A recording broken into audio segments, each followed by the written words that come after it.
Our Upanishads are talking about something very significant before these ways of worship of divinity with a form and name and leela started happening. Those days, how they used to approach karma yoga used to be that it is my duty. I am born. I have been endowed with all these capabilities. So it is my duty to do what is told in the scriptures for me to do. Let me do it as a duty in the spirit of serving humankind. And so, if the work results in sorrow or joy, I shall be indifferent to it because it is my duty, it is done as a seva. The very fact that I'm serving, very fact that I'm doing the duty is enough for me. I don't want anything else from it. That used to be karma yoga.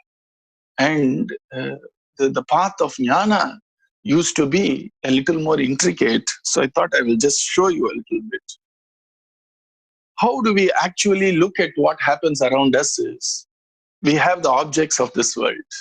And the objects of this world are basically constituted with 5 basic elements: space, air, and then fire. And then we have water, and then we have earth. It actually results in 5 types of sensations through the 5 sense organs. The space gives us the sensation of sound. The air gives us the sensation of touch. The fire gives us the sensation of rupam, form, color. And water gives us the sensation of taste. And the earth element of whatever we see in this external world gives us the sensation of taste or smell. Earth is smell. Water is taste. If you see, all these are insentient. These are all, can I use the word non-living or non-conscious? And then I am perceived by the sense organ. And once I perceive that by the sense organs, the next step is what I perceive is thought by the mind. Oh, this is badam alwa. Oh, this is gajar kalwa. Or this is an incense stick which must be coming from jasmine. Or is it real jasmine flower itself, etc. The thought is the mind. And it is cognized by chitta. Chitta is the place where analysis happens. Chitta is the place where the lot of memory is stored. So whenever I'm smelling a mango, I take back my mind to the memory of the past and try to correlate it. The same smell I had 5 years back. Oh, that must be a mango. So this is also a mango, etc. So cognitions, or rather arivardu, is done by chitta. And then the buddhi does the determination. That yes, it is a mango. Or yes, I shall go to the shop today, come what may, determined by buddhi.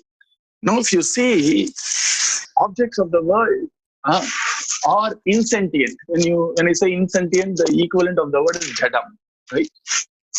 And the sense organs are also jadam. It is very simple, because anything which is an instrument which helps me to do a job or to gather a knowledge, any instrument by nature has to be jadam or insentient. And so is the mind. So is this thing called chitta. So is this intellect called buddhi. Everything out here is all insentient, jadam. I hope you are with me on this. It's an instrument. When I say I hold a tongue to hold a small apple with a tongue, or with a clasper or something, the clasper is insentient. It's an instrument which makes me hold it. And imagine, an organic instrument is our hand, and a robotic instrument is a tongue. Both are instruments. They are jadam. They are not conscious. And so if you go to the next step, if what I perceive is determined by the mind to be pleasing to the senses, I call it joy. If it is otherwise, I call it sorrow. Now, this, which is insentient, is using that sense organ, which is also insentient, to the objects of the world, which is also jadam. And then it comes to these, determination. But the whole mischief starts because this whole block out you see out here is not I. It is only instruments which somehow get associated with I. through this link called ahankara, the I-ness. But where is the real I? Atma is not like that. It is totally unconnected with all these things, which means that when there is a sensation of sorrow, I am not happy. It is my mind. The moment it becomes mine, it's not I. Na?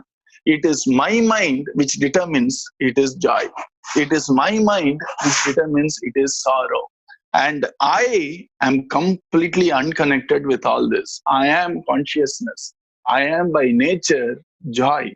I am by nature conscious. I am by nature ever existence.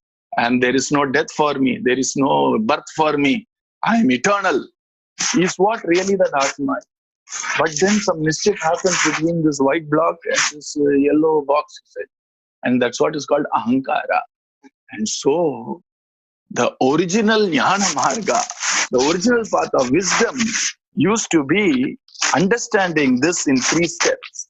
First, I hear this tathA, I hear this principle, I hear this truth from a guru, and it's called shravanam. I listen. Here is the wrong word. I should have used the word listen. And I listen from an authority who lives this principle. So that gives me a conviction that this is possible. It's called sambhavana buddhi. It is possible by me also. Just by reading the book, obviously it won't make much impact unless we already have done something in the past lives. We hear it from a living source of this as a part of their life, as their very life itself. And then I do deep reflection. I think about it. It's called mananam. And then I embrace this principle every second practically in my life. That's what is called nididhyasanam. Let me give you an example. I hope you can see this block out here. When somebody talks harshly to me, for example, I hear it as a sound, right? That sound is a dead sound. It is insentient. And my own ear listens to it. That's also an instrument. My mind listens to it. And then it says, somebody is chastising me. Somebody is rebuking me. Who can rebuke Atma? Because if there is a second person out there, as mind, as sense organs, as chitta, or maybe even as buddhi, we are different. But as Atma, as conscious principle, there is no difference at all. So when somebody else is rebuking me, actually, I am being rebuked by something which is not conscious at all, which is insentient. And if I am upset by something which is insentient, I can't be verseful, you see. Let me give you an example, something which you can relate to. I am walking down a road and suddenly I see a stone and then I hit the stone because I saw it only after I get hit, okay. Then I look at the stone. Would I have a grudge against the stone for the rest of my life? If I have a grudge against the stone, then I'm not intelligent, isn't it? Stone is an inert object. It's a dead object. What is the point in me being upset with an inert object? Remember, this stone and all this yellow box stuff are only difference in a small degree. Everything is jada. As a conscious principle, I am no different from anybody else in this world who's so-called living. If I have somebody talking to me, it is that person really is Atma Swarupa. I am also Atma Swarupa. There is no difference there. And if somebody is talking harshly to me, how a person who is in this state of nididhyasana should work is that this is the product of mind. Mind is not me. Mind is not him. Him and I are one in this principle of consciousness. And if I get upset because something which is insentient is provoking me, I am not a greater fool. So let me not even get connected with this. I am that conscious principle. I am nowhere related to all these things. Constantly living this by constantly reminding ourselves, all this is jadam. It is not me. It's not even mine. And I am that Atma. This is what is Nirguna Dhyaanam. This is what is the upasana or the worshipping of the formless aspect of Atma Swarupam. You see, That's what people used to do all the time. And then they dig a little further. I can't have two Atmas. I can't say I am different, you are different.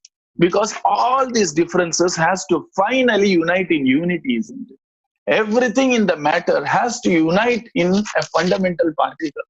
Every life force in this world has to unite in a fundamental life force.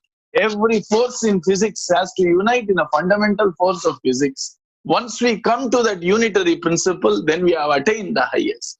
And as consciousness, there cannot be pockets of consciousness. As consciousness, there has to be only one principle. There has to be only one. Logically, and also it is there in our Vedam, that ekam sat, that which exists is only one. There can't be multiple existence. If there are multiple existence, it has to finally abide in that one unitary existence of consciousness. So they finally decided, if that Atma Swarupam or the principle of Atma in me must be that Brahman, it must be that universal consciousness. As consciousness, there cannot be two pockets or three pockets or four pockets of consciousness. Just like even space cannot be split into space of America and space of India. Space is one. I perceive space from here and think from my viewpoint, it is my space. Vyomavat vyapta dehaya, it is said, na? So Vyoma, or the space, is only my conception that this is my space and your space. Even in a jada, which is space, there is universal oneness. Imagine something as conscious as Atma, it all has to be one. And so they came to a conclusion that one existence is Brahman.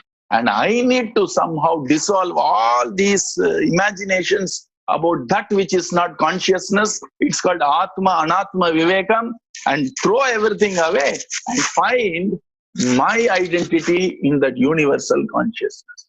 This was what is done. See. Hare Rama, Rama Rama, Hare Hare, Hare Krishna, Krishna Krishna,